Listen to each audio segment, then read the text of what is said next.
गांव में सरकारी हैंडपंप के आसपास बहुत सारी डरावनी घटनाएं होने लगी थी। सारे लोग उस घटनाओं के बारे में ही बात कर रहे थे। अरे दीदी, क्या तुमने सुना? रात को 12 बजे ये हैंडपंप खुद ही चल रहा था। पता नहीं इतनी रात गई कौन पानी भरने आया था। हाँ गीता, मैंने भी सुना। पिंकी के पापा तो कह रहे थे मैं जाकर देखता हूँ। मैंने ही उन्हें रोक लिया, पता नहीं कौन सी बला होगी। फिर उसी रात 12 बजते ही वो हैंडपंप खुद से चलने लगा। सभी लोग उसकी आवाज़ें सुन रहे थे, लेकिन किसी की इतनी हिम्मत नहीं थी कि बाहर जाकर देख सके। फिर सुबह होने पर, अरे ओ मीना दीदी, चलो हैंडपंप से पानी भरने के लिए। मुझे तो अकेले जाने में डर ही लग रहा है। फिर वो दोनों हैंडपंप से पानी भरने के लिए जाते हैं। वहाँ पहुंचकर उन दोनों की आंखें फटी की फटी रह जाती है। वहाँ किसी के पैरों के निशान होती है जो इंसानी पैर से दुगने साइज की होती है। ये देखो दीदी, मैं बोल रही थी ना, कुछ गड़बड़ ज़रूर है। ये देखो, भले किसी इंसान के पैर इतने बड़े होते हैं क्या? तभी वहाँ लाली आ जाती है। अरे दीदी, क्या हुआ? आप दोनों इतने परेशान क्यों हैं? अरे बहन, वो देखो, इतने बड़े पैर के निशान। लगता है कोनो शैतान ई हैंडपंप पे आया रहा होगा। ओह कम ऑन दीदी, कोई प्रैंक कर रहा होगा। हमारे सिटी में ऐसा आए दिन होते रहता है। अरे लाली बहन, तुम शहर से आई हो ना, इसलिए तुम ये सब नहीं समझ पाओगी। फिर रात होने पर वो हैंडपंप फिर से चलने लगता है।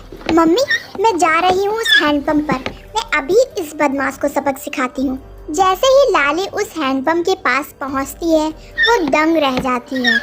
वहाँ 2 सर वाली चुड़ैल हैंडपंप चला रही होती है। ये देखकर लाली के तो पसीने ही छूट जाते हैं। आ गई, बहुत इंतजार कराया तुम गांव वालों ने। 2 दिन से कोई खोपड़ी खाने को नहीं मिला। मेरा तो सर ही दर्द हो गया ये हैंडपंप चला चला के। कितने दिनों से कोई शिकार हाथ नहीं आया। पिंकी उसे हाथ जोड़कर कहने लगती है, चुड़ैल जी, मुझे माफ कर दीजिए। चुड़ैल जी, मुझे लगा कोई गांव वाला प्रैंक कर रहा है। मुझे माफ कर दो। मैं तो बस पास के शहर में ही पढ़ती हूँ। यहाँ तो बस घूमने फिरने के लिए आई थी। पर चुड़ैल उसकी एक भी विनती नहीं सुनती और उसकी खोपड़ी खा जाती है। अगली सुबह, अरे बहन देखो, यहाँ तो आज खून भी पड़ा है। लगता है कोनो अनहोनी हुई है यहाँ। तभी लाली की माँ उसे ढूंढती हुई वहाँ आ जाती है। अरे कल रात से ही मेरी लाली घर नहीं आई है। वो कल रात इसी हैंडपंप के पास आई थी। और ये खून किसका पड़ा यहाँ? कहीं ये मेरी लाली का तो नहीं? अरे भाभी, हम तो कल ही उससे कह रहे कि संभल कर रहना, पर वो है कि मानने को तैयार ही नहीं थी। थोड़ी देर में लाली की सिरकटी लाश झाड़ियों के पीछे से मिलती है। ये देखकर सभी लोग डर जाते हैं और अब सब फैसला करते हैं कि गांव का कोई भी सदस्य अब इस हैंडपंप पर नहीं आएगा। फिर रात होने पर वो चुड़ैल फिर से हैंडपंप पर आकर उसे चलाने लगती है, पर इस बार वहाँ कोई नहीं आता। लगता है गांव वाले बहुत ही चालाक बन रहे हैं। इनको अब किसी और तरकीब से बुलाना होगा, वरना मैं भूखी ही मर जाऊंगी। हाँ, पर करे तो क्या करे। रुक मेरे चिड़वा सर, अभी तुझे किसी खोपड़ी का स्वाद चखाती हूँ। ये कहकर चुड़ैल लाली के घर के पास चली जाती है। वहाँ जाकर चुड़ैल लाली की आवाज में उसकी माँ को आवाज देने लगती है। मम्मी, मम्मी दरवाजा खोलो, मैं हूँ मम्मी। लाली की आवाज सुनकर उसकी माँ तुरंत दरवाजा खोल देती है और अपने सामने चुड़ैल को देखकर वो हैरान हो जाती है और कांपने लगती है। लाली, ये तुझे क्या हो गया बेटा? मैं कोई लाली वाली नहीं हूँ।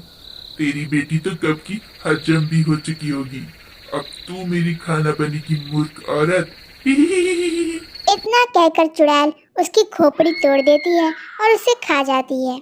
फिर सुबह होने पर लाली की माँ की लाश देखकर सब डर जाते हैं और किसी को भी कुछ समझ नहीं आता कि ये कौन कर रहा है और क्यों कर रहा है। अजी, आपने सुना? वो शहर की रहने वाली थी ना, माँ बेटी दोनों, उनको किसी ने मारकर उनकी मुंडी ही गायब कर दी। लगता है ये काम कोई भूत चुड़ैल का होगा। तुम बाहर मत जाओ, तुमको अगर कुछ हो गया तो मेरा क्या होगा? अरे पत्नी जी, तुम फिक्र मत करो, मुझे कुछ नहीं होगा। मैं तो बस जा रहा था वो हैंडपंप हुआ पे सीसीटीवी कैमरा लगाए के वास्ते, ताकि देख सके कि मामला का है। फिर वो हैंडपंप के पास काफी सारे कैमरे को लगा देता है और रात होने पर वो चुड़ैल वहाँ फिर से आती है और हैंडपंप चला चला के लोगों को बुलाने लगती है। वो लाली की माँ और लाली की आवाज़ निकाल के भी लोगों को बुलाती है। लगता है ये गांव वाले काफी होशियार हो गए हैं, कुछ सोचना होगा, वरना हम दोनों अगर 2 दिन तक भूखे रहे तो मर ही जाएंगे। गांव वाले हैंडपंप से पानी नहीं भर रहे तो क्या हुआ, कुएं से तो भर रहे हैं। क्यों ना मैं वहीं अंदर जाकर बैठ जाऊं, जब कोई आएगा तो मैं उसे पकड़ लूंगी और उसकी खोपड़ी खा जाऊंगी। फिर चुड़ैल उस कुएं के अंदर जाकर छुप जाती है और सुबह होने पर, अजी आप ये सुबह सुबह कहाँ जा रहे हैं? पता है ना पूरे गांव में चुड़ैल घूम रही है। अरे तुम डरो नहीं, मुझे कुछ नहीं होगा। मैं तो वो कैमरा की रिकॉर्डिंग निकाले वास्ते जा रहा था। अच्छा, जा ही रहे हो तो फिर कुएं से पानी भी लेते आना। फिर मीना का पति मटका लेकर निकल जाता है। अरे पहले रिकॉर्डिंग निकालूं या कुएं पर जाऊं? चलो कुएं पर ही चलता हूँ, वरना वहाँ भीड़ हो जाएगी। जैसे ही वो कुएं पर अपना मटका डालता है, चुड़ैल उसे अंदर खींच लेती है। वो कुछ बोल भी नहीं पाता और चुड़ैल उसकी खोपड़ी खा जाती है। कुछ देर बाद गांव वाले को उसकी सिरकटी लाश कुएं पर दिखती है। इस बार काफी तहलका मच जाता है। गांव वाले सभी लोग काफी डर जाते हैं। अरे मैं तो इनको कह ही रही थी कि मत जाओ, सुबह सुबह आप कहाँ जा रहे हो? इन्होंने मेरी एक बात नहीं मानी। अरे मैं लुट गई, मैं बर्बाद हो गई। पर तेरा पति यहाँ इतनी सुबह सुबह आया क्यों था? फिर सीमा उन्हें बताती है कि उसके पति ने सीसीटीवी कैमरा लगाया था उस हैंडपंप के आसपास, जिससे ये पता चल सके कि मामला क्या है। फिर सारे गांव वाले उस कैमरे से रिकॉर्डिंग निकालते हैं और घर पर ही उसे चलाते हैं। फिर चुड़ैल का सारा सच उनके सामने आ जाता है। फिर ये भी सुन लेते हैं कि अगर चुड़ैल 2 दिन तक भूखी रही तो वो मर जाएगी। गांव वालों, हमारे सामने एक बहुत ही खतरनाक दुश्मन है, तो ये बेहतर होगा कि हम 3 दिन तक अपने घर से बाहर नहीं निकले, ताकि वो चुड़ैल मर जाए। मैं गांव में 3 दिन के लॉकडाउन का ऐलान करता हूँ। गांव में 3 दिन तक लॉकडाउन होने के कारण चुड़ैल किसी को भी अपना शिकार नहीं बना पाती है और किसी की खोपड़ी नहीं मिलने की वजह से उसकी मौत हो जाती है। इस तरह गांव वालों को उस चुड़ैल से आज़ादी मिल जाती है।